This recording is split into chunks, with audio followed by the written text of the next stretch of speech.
YSR Congress party వాళ్ళు వెన్నుపోటు పొడిచారో చెప్పు. వాళ్ళు వెన్నుపోటు పొడిచి నీ దగ్గరే ఉన్నారు, నువ్వే కొనుక్కుంటున్నావు డబ్బిచ్చే. ఇది పద్ధతి కాదు కదా. నీ జోలికి మేము రావడంలా. జాగ్రత్తగా ఉండి అదృష్టం కొద్దీ ఎమ్మెల్యే అయిపోయినావు. 4 పనులు చేసి మంచి పేరు తెచ్చుకో తల్లి. ఒకప్పుడంతా మనం మంచి మిత్రులమే కదా, మంచి స్నేహితులమే కదా. ఈ నెల్లూరు జిల్లాలో ప్రభాకర్ రెడ్డి గారిని నేను కోవూరు నియోజకవర్గంలో తిప్పినట్టు ఎవరున్నా తిప్పారా అమ్మ? ప్రతి కార్యక్రమానికి నేనే కదా అన్నను పిలిచి ఆయన చేతుల మీదుగా పెద్ద పెద్ద కార్యక్రమాలన్నీ చేయించాను కదా. మర్చిపోయావా తల్లి? చెప్పు, ఎందుకంత ఆవేశం? ఎందుకు మాట్లాడుతున్నావు? వద్దమ్మా, ఆపేసాయి. ఎమ్మెల్యేగా తిరిగి ఆ తెలుగుదేశం పార్టీ వాళ్ళని దగ్గర పెట్టుకో తల్లి. వాళ్ళని బలి చేసేసావు. ఒక విధంగా అన్యాయం అయిపోయినారు వాళ్ళంతా.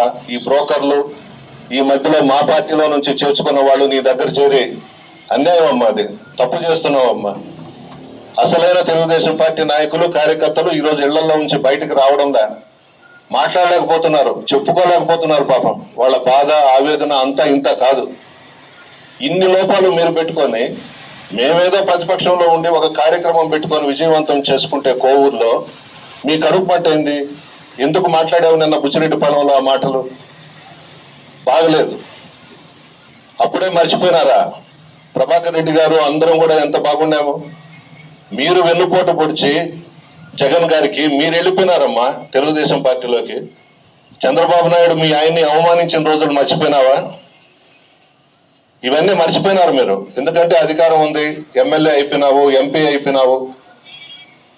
ఈరోజు పాత మిత్రులని, పాత స్నేహితులని అందరినీ కూడా విమర్శలు చేస్తున్నావు. వద్దమ్మా, ఆపేసాయి. 4 పనులు చేసి మంచి పేరు తెచ్చుకొని ప్రజల్లో తిరుగు తల్లి. ఈ ఆవేశాలు, ఈ కోపాలు ఇవన్నీ పనికిరావు రాజకీయాల్లో. ఒకవేళ రాజకీయం నేర్చుకోవాలనంటే రాజకీయాల్లో బాగా అనుభవం ఉన్న వాళ్ళని పెట్టుకొని ట్యూషన్ చెప్పించుకోమ్మా.